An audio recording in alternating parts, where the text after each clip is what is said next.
আসসালামু আলাইকুম। আশা করি আপনারা সবাই ভালো আছেন।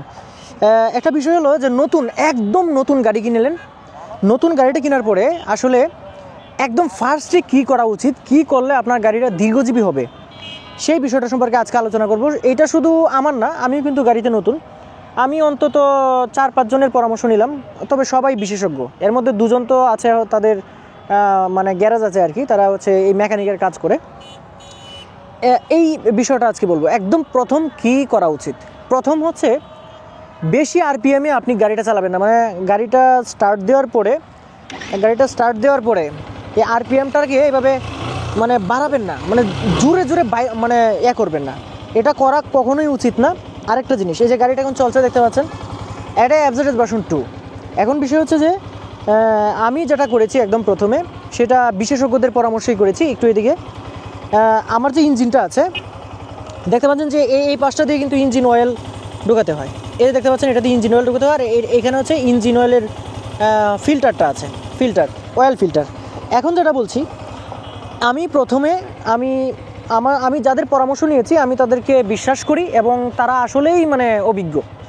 কি করলাম, এইভাবে জাস্ট গাড়িটা ছাড়লাম। এই যে শুনতে পাচ্ছেন গাড়িটা এইভাবে চলছে। আমি এই গাড়িটাকে প্রথমে হচ্ছে 25 মিনিট এভাবে ছেড়ে রেখেছি। আমি 3 লিটার তেল নিয়েছিলাম প্রথমে, অকটেন। আর অবশ্যই এফআই ইঞ্জিনে, যেহেতু এটা এফআই ইঞ্জিন, আপনার যদি এফআই ইঞ্জিনের বাইক হয় কখনোই আপনি অকটেন ছাড়া কোনো কিছু ভরবেন না। আর ভালো অকটেন ভরার চেষ্টা করবেন, ভালো একটা পাম্প থেকে ভরার চেষ্টা করবেন। যেটা করেছি যে 25 মিনিট পর্যন্ত আমি এটাকে এইভাবে ছেড়ে রেখেছি। তখন ইঞ্জিনটা একটু গরম হলো, আর আমার 25 মিনিটে কী হলো, ফুয়েল পুরলো, আমার ইঞ্জিনটা চললো।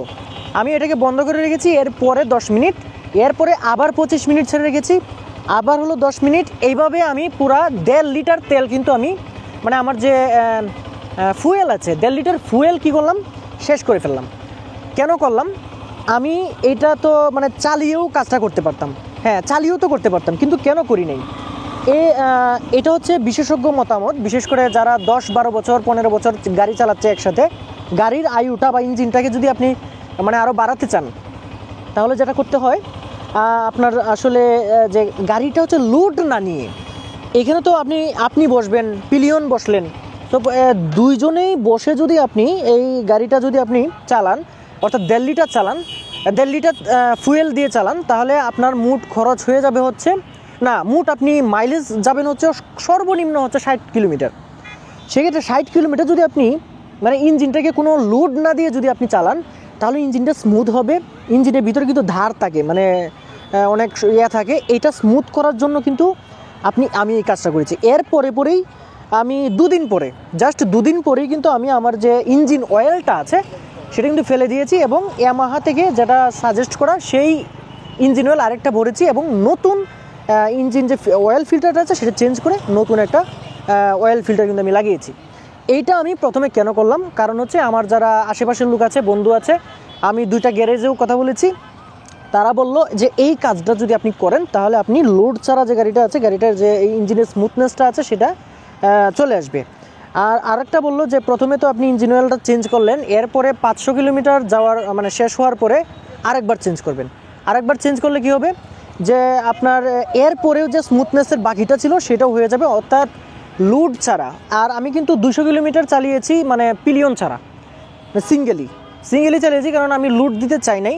আমি চেয়েছি যে আমার গাড়িটা যদি আমার ইচ্ছা আছে যে আমি 4-5 বছর একটানা চালাবো, সেক্ষেত্রে আমি মানে খুবই স্মুথনেসের সাথে যাতে চালাতে পারি, সেই জন্য কিন্তু আমার গাড়ির আয়ুটা যাতে বাড়ে, সেই কারণে কিন্তু ওদের এই সাজেশনগুলো আমি ফলো করেছি। আপনারাও কিন্তু সেটা করতে পারেন। আজকের এই ভিডিওটার উদ্দেশ্য হলো যে যদি আপনি একদম নতুন গাড়িটা কিনেন, সেক্ষেত্রে কিন্তু আপনার ইঞ্জিনটাকে 12টা না বাজায় এর আগে দয়া করে এই জিনিসগুলো একটু ফলো করবেন।